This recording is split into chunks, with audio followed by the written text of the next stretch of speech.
It was the spring of 2000. Thank you. My wife had got me a birthday gift for my 40th birthday. My dream, to play and meet Michael Jordan. I opened up the letter, basketball camp, Las Vegas, fantasy camp. I had dealt with just about every athlete, but never had a chance to meet Michael. I said, honey, we can't afford this. You need to return this. I mean, there's just no way. I mean, this is so expensive. And get your butt in shape. Get to Vegas in August. So I went down to Las Vegas. Thought I was in shape. And on the first day, you can read about it in ESPN magazine, I was on the trainer table with a calf the size of a watermelon. And devastated. You know, here I was thinking I was going to play against Michael Jordan. I was on the sidelines. And actually, as I was sitting on the sidelines, getting ready to go home early because I was in pain, Michael started walking over to me. And he then proceeded to step on my other foot and then play with the team that I was supposed to be on. Really pissed me off. Went home and got my leg together and started getting into Rocky mode, hired a trainer. Remember, I'm 56, this is 16 years ago. And just every day, you know, I said, I'm going to go back to that camp and I'm going to kick Michael Jordan's ass. So I went back to the camp the following summer. I asked my friend Larry Davis, Brooklyn friend growing up, hey, you want to come with me? I'm going to go back to Vegas. I'm going to kick Michael Jordan's ass, and it'll be a fun time. So, you know, rolling his eyes like, yeah, he's going to beat Michael Jordan. But a free trip to Vegas, our brother's not going to refuse. So we went to Vegas, and sure enough, you know, in my mind, I, you know, felt great. And the first day I see Michael, and I said, Michael, I had a dream. I had a dream that I kicked your butt. You know, that I hit the winning shot. You had to get off the court. Now, in those days, Michael would never let you win. So, you know, we go on, and that night, somehow, we're in a gambling, somewhere in a casino with Michael, about 15 people, and I go over to Michael, and I said, Michael, you know, it's not going to work out for you this trip. I'm going to get on the court. I'm going to kick your butt. He says, look, we have choose up at 7 o'clock a.m. Why don't you just meet me there? I said, well, don't bring that powder fairy blue stuff that you normally wear, the North Carolina stuff, and I'll meet you at 7. So sure enough, I'm 7 a.m. and well, actually it was about 5:30 when I started stretching. And I was ready to go and got on the court and got online to play in 4-on-4. And immediately I get on the court and I said, hey, I got Michael. On the first play, you know, we choose up, we start rolling, and on the first play I boxed Michael out. And I definitely was grabbing some things that another man should not be grabbing another man, but we were about 10 feet off the court, and he just says, who are you? Like, I said, I am the guy that's going to kick your butt today. It's not going to work out for you today, I promise. So we continue playing, and the first shot, I mean, the first shot that I get, I'm looking to score, goes right in. Now, I think Michael didn't really see me coming. I'm sure he wasn't all over me, so he starts nodding his head, rolling those big eyes. And I said, Michael, why don't you play a little defense?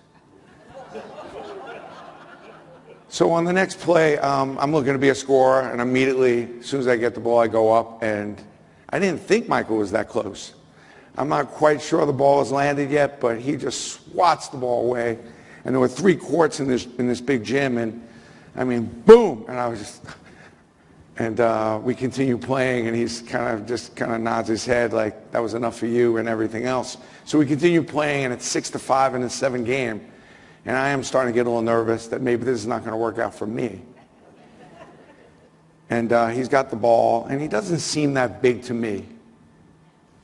I mean, I don't know. He just didn't seem that big. I felt like I could check him. I felt like I had him under control, a little delusional.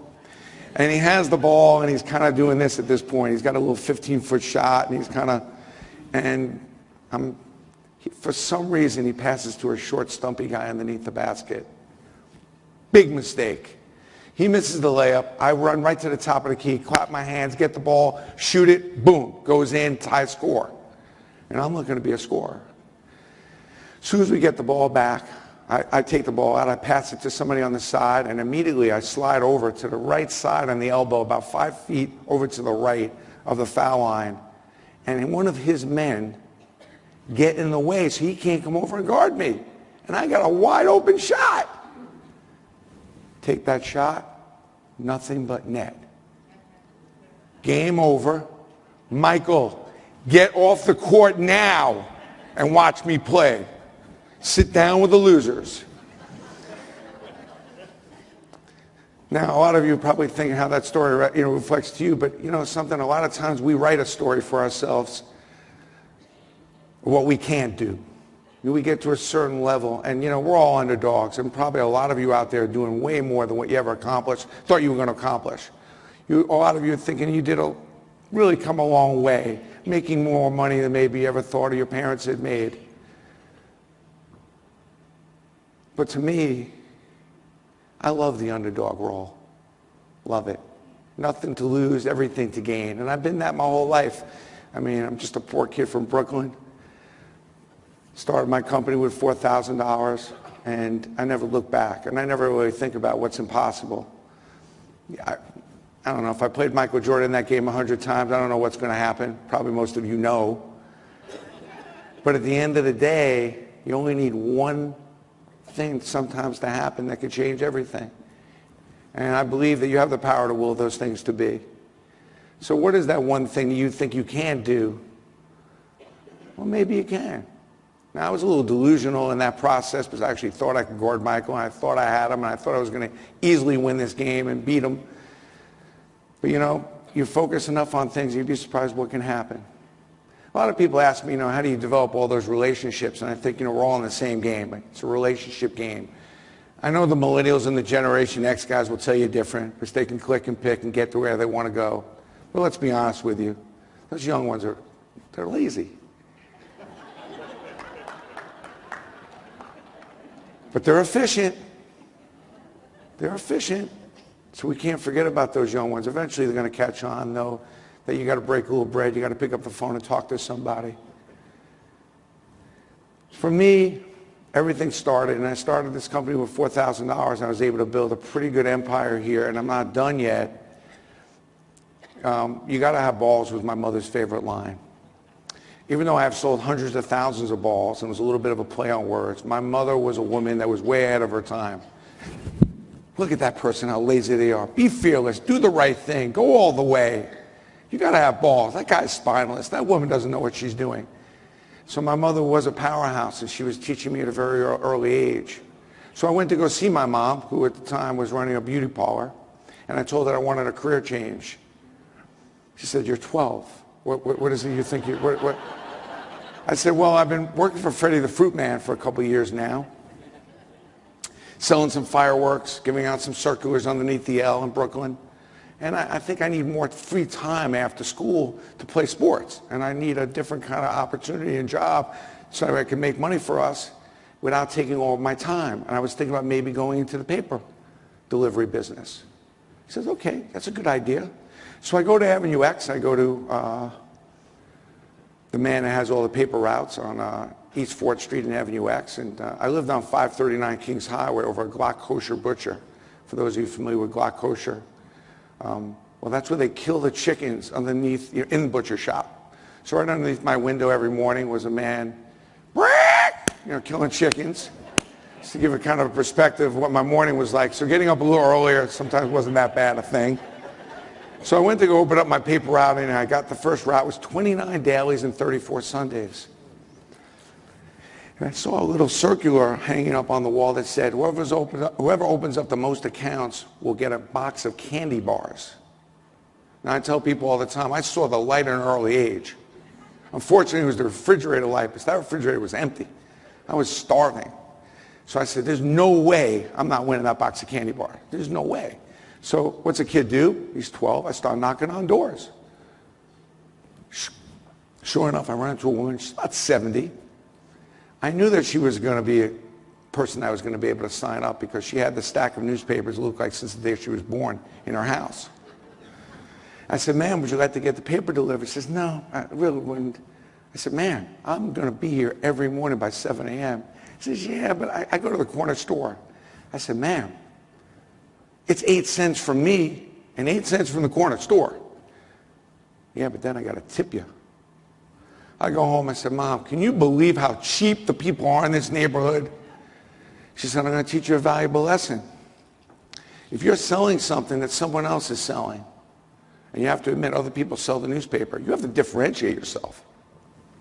Now at 12, I had a little problem with that. Quite understand how to get my arms around that. But I continued to be persistent. And I went back to that woman. About 2 days later, I knocked on her door. I said, Sonny, I told you I don't want to get the paper delivered. Thank you very much. I said, ma'am, 1 second. I was thinking about you. If there's torrential downpour, snowstorm, just floods, just horrible weather, a woman of your age should not be going out. If I bring you milk on Wednesdays and Sundays and hot bagels on Sunday morning and whatever else you need, I'll stop by the store. Would you get the paper delivered for me then? I said, that's so sweet of you. I was concerned. I'm just thinking. If the weather's not right, I just want to make sure you have somebody there to get you the things you need. Well, not only did that woman sign up, but 199 dailies and 234 Sundays later, 2 shopping carts to deliver the Sunday paper. And I was on my way. The woman turned me on to every person in the neighborhood. And you know how there's always that one person. Well, she was it. And how that story, I hope, resonates with all of you is it's not about what you're selling. It's not about the rentals. It's not about that. It's about how the people you're renting to need to receive it. And are you listening to what they really need? I remember looking for my first house. I kept telling the broker, all I want in my life is to have a driveway with a basket. All my friends had a driveway with a basketball court, a little basket, and all I wanted. And all she kept doing was showing me houses that had no driveways. I'm like, of course I don't want this house. Until I found the one house that had a huge driveway where I knew I could put my basket there. And I never even went in the house. I told my wife if she liked it, we'll take it.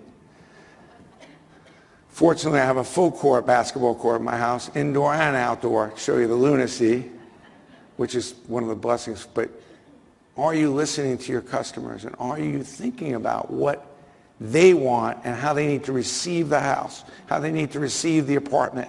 I think it's critical. And that value proposition, trust me, you don't obtain clients like the Yankees, a Yankee Steiner, or a Derek Jeter, or a Mariano Rivera, or an Eli Peyton Manning without really understanding what they need. Because I don't know if they needed Steiner, but it's zoning in on what they need, their foundation, their charity. In that particular case, the Yankees were trying to secure all those collectibles that were happening in their stadium and all the things that they were going on in their field and their locker room and making sure they were safe. So before I started thinking about how I was going to make money with the Yankees, I was more focused in on maybe securing things and making sure Yankee fans were safe or Red Sox fans were safe. And then I let things kind of take its course because I think they understood that I knew it was important to them. So value proposition is such an important element, such an important thing in business. I think if there's anything I'm going to mention today, please, think about when you're talking to your next client, next customer, and think more about what they're thinking and how they need to receive what you're selling, what they're looking to buy, as opposed to what you're thinking about selling. Well, I got to ask you a favor. I think that to be really successful, and we have a great day here, you've got probably a whole bunch of different things you're going to accomplish, a bunch of people you're going to meet, but I think the most important thing for me, I don't want to waste a second. I really think that the most important thing is, you want to be efficient with your day. So I got to ask you a favor. Tomorrow morning, when you wake up, I want you to think of me. That's 2 mornings in a row. Jeez. Because I believe that the first 90 seconds in your day is the most important 90 seconds and the most important part of your day. More important than the other 23 hours, 58 minutes, and 30 seconds. You see, the first 90 seconds is the capital. It is the nucleus of your day. Have a bad first 90 seconds, bad, you're done. Have a great first 90 seconds, you're going to have an unbelievable day. Like this morning I woke up, I said, oh God, what am I doing here in Orlando? Got to speak to this real estate group. Had to get back in bed and redo the 90 seconds. And we've all had those mornings. Now, I'm only kidding, but I was looking forward to this, but it's true. When you think about your first 90 seconds, first thing I want to think about is my MVP list, my most valuable priorities. What's important? Now, I'll be honest with you. I was building this company, obviously starting with a very small investment. I'd wake up in the morning. I don't even know if my wife was alive. Probably stepped on her head a few times, decided whether I wanted to go maybe even take a shower. Wasn't sure if I even want to brush my teeth. No idea where my kids were. Just got to get to work. Got to go make the next thing happen. And what I learned is that when I get my first 90 seconds, then at the end of the day, I missed it. The people that were most important, I probably forgot, didn't realize. Had an employee that maybe wasn't feeling well, that I didn't check on to see if she was okay. I think your MVP list is about getting your priorities in order. My wife has a mammogram at 11, I want to call her at 11:01. If my kid has a couple tests, well, I would normally call him, but you got to text him to see if that was okay. I think it's important. If I asked every one of you why you work so hard and why you do all the things you do, you tell me you do it for your family, do it for your wife, you do it for your husband, do it for your kids. But then you go through so many days where you're not really sure exactly where their heads are at, what winning is for them. So your most valuable priorities are critical if you want to get your day straight. Because so many times those lousy clients or the lousy employees, they're sucking you dry. They're running you around like crazy. And then the things that are what really is going for your best, they kind of get forgotten. My second most important thing I want to do is, I've got only 86,500 seconds in a day, so I don't want to waste one, is your not-to-do list. I have a to-do list, but I create a not-to-do list. All the things that I shouldn't be doing, the people I should be sprinting away from, people that I want nothing to do with. I want to make sure that's clear. But sometimes, how much time do you waste talking to people that really are a waste of time, or friendly with people that you shouldn't be friends with? So I want to get that in order. I want to make sure that I'm right as far as my not-to-do list. I think that to me is like when I get my first 90 seconds straight and I know where I'm at, I know what's important to me, I don't all of a sudden get to the end of the day and go, oh man, I forgot about that person, or I forgot to check in. I just got this client a new apartment, or I just got this person a new place to live, and I forgot to call and see if they're okay. I think those are the things, the caring about what's most important that happens and you don't forget, that's critical and really, really important. So my first 90 seconds in the day, to me, is everything. I want to make sure I got the story straight. I want to make sure that I've got everything in line. The underdog. I was talking to Derek Jeter a couple weeks ago, and he talked to me about there is no such thing as a big sale. There's no such thing as a big game. I was like, really? You've played in a lot of big games. Are you sure about that? He says, yeah, because if you focus on a big game or a big sale, what are you saying about all the other things you're working on? And it kind of made sense to me. I think that the underdog, the favorite, the big game kind of all gets kind of a little bit messed up. I think the Panthers found that out the other day. Because you have to play every day the same. I always say if you stay ready, you don't have to get ready, but it's true. And I think that it's really important. Sometimes we get into this, we kind of diagnose what we think is a potential big sale, a potential big client, a potential big opportunity. But I think you've got to look at them all that way. For me, I look at that Michael Jordan story as the underdog and the favorite, but the reality of it is I love the underdog role still to this day. Now, I probably accomplished more than I ever thought I was going to accomplish, but you know something? My mindset and my attitude is still the underdog. I'm still thinking I haven't written the last chapter of my book. I'm still thinking I want to participate in this sport. I don't want to be a spectator. And what happens with a lot of times when you're an underdog and you have achieved a lot more than what you thought you were going to achieve, you kind of get kind of close to the field and you start spectating. You start kind of riding on where you're at. You kind of think, well, I'm kind of good. And you're not doing the things that you used to do 10, 20 years ago is what got you to where you are today. And the question you got to ask yourself is, can you still go get it? Can you still go make something happen and write another chapter? You made a few $100,000 this year, but can you make a couple million? And if not you, then who? And what does that story look like? So I'm constantly trying to figure out how to go create that little chip on my shoulder and be that underdog. Now my soul, thanks to my mom and thanks to my wife, is It's confident. It's the favorite. I know I'm good. I know I could do what I could do. I know I can go get any sale that I want. I know I feel I can get a relationship going with anybody that I need to get one with. But in my personality and my mindset, nobody thinks I can get that. Nobody thinks I can create Yankee Steiner. Nobody thinks I can create Notre Dame Steiner. To be honest with you, I didn't know where Notre Dame was until I went, and it was beautiful. Jewish kid from Brooklyn trying to create Notre Dame Steiner. You can imagine.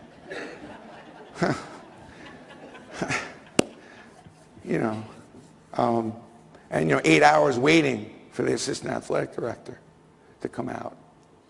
And then he told me I had 15 minutes. And I knew it was 15 because the last plane out of there was in about 45. So I said, let's start off small. Knowing that was the nature of how Notre Dame liked to work. Ended up being a great relationship. But I went in there and everybody was, there's no way. Bring an Irish Catholic person with you. You can't get that done. And I think that's, you got to constantly be really having your personality combined with your soul, combining with the confidence that you can do anything. You could still reset. You could still write another chapter in your book. Last thing I want to talk to you about is two things. In our office, we always have this thing called two things. I got to copyright this, but it's true. Two things. Well, one is really not enough. If I say I have one thing to discuss with you, it just feels like it's not enough. If I tell you it's three, you're like, oh God, the guy's got a list. So we felt that two was a kind of a fair place to go if I had two things to go over with you. I'm hoping my wife picks up on that conversation because she's still going with the list. Married 28 years, not sure what that says about her, but it's been pretty good. Married my childhood sweetheart, so I've been very lucky. Met her when I was 17. Two things, your two most important books, your date book and your checkbook. Where are your priorities and what are you learning? And where are you spending your time? Where is your money going? Where are you spending your time? You make 99% of your mistakes when you're tired and you're drunk. Be sure not to make any critical decisions when you're either one of those. Never be hungry, never be tired. Two things I know for sure is what I'm about. You can only, worrying is the stupidest thing. I mean, that makes no sense. You're just better off smoking pot. I mean, there's no sense in worrying.